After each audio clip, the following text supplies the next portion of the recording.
How does one strike the appropriate balance between finding a morally good wife versus a hot wife?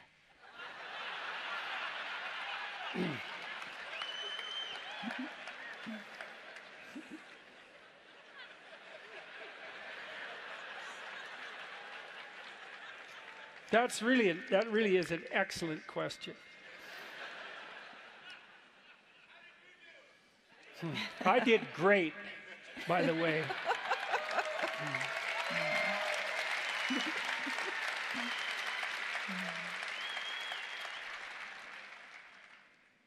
I was watching a clip that someone pulled out of, I think, a talk I did at Cambridge, where I talked about this a little bit, and I talked about the observations I've had of people when they move to incrementally destroy the attractiveness of their partner. So imagine, it's not that hard to imagine. Imagine that you have the capacity to become jealous and to waver in your trust. And so then imagine, we'll talk to the men about this first. Imagine that your wife is attractive and you're dubious about your own utility. Maybe you have reason to be dubious. And so the fact of her attractiveness, although attractive to you, is also in principle an enticement to those who might steal her from you, not least as a consequence of your own insufficiency.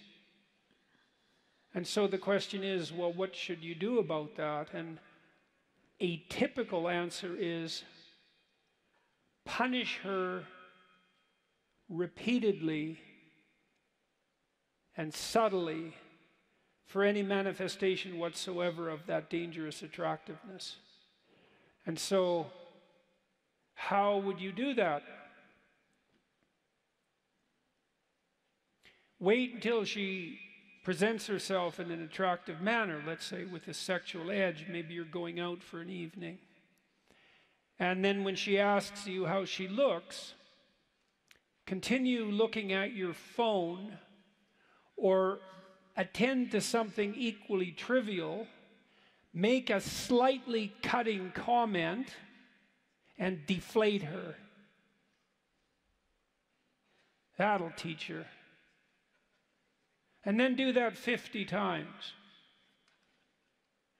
And then you won't have to worry about whether or not you have a hot wife, because she'll be so demoralized that the answer will be no. And then if you really want to play the game more effectively, that's when you can start complaining to her about how badly she's let herself go. Because then you can blame her for what you just did. And then you get to, well, not have your cake and not eat it too, let's say, and you can dispense with all the moral blame. And if you don't think you do that, you should watch very carefully. Because one of the things that people do is take the shine off those who are shining around them so that they don't look dim in the reflected light. And that's a terrible thing to do.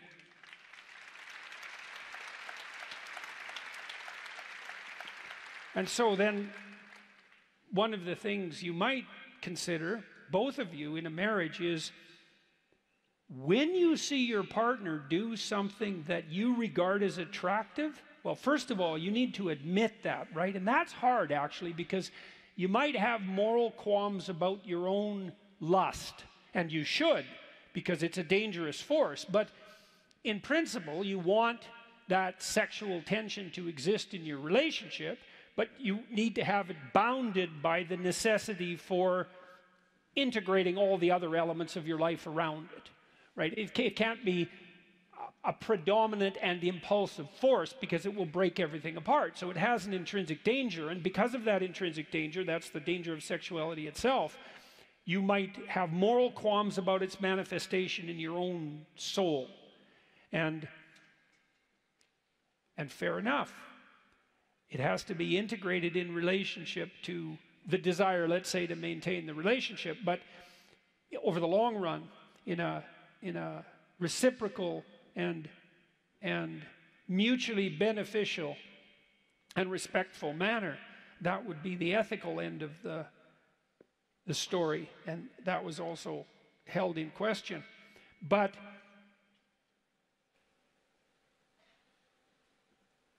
just because something can get out of control doesn't mean that it's intrinsically bad, and I would say that's certainly the case about sexual attraction. And if your partner is doing things that you find attractive, you might think really hard about rewarding that.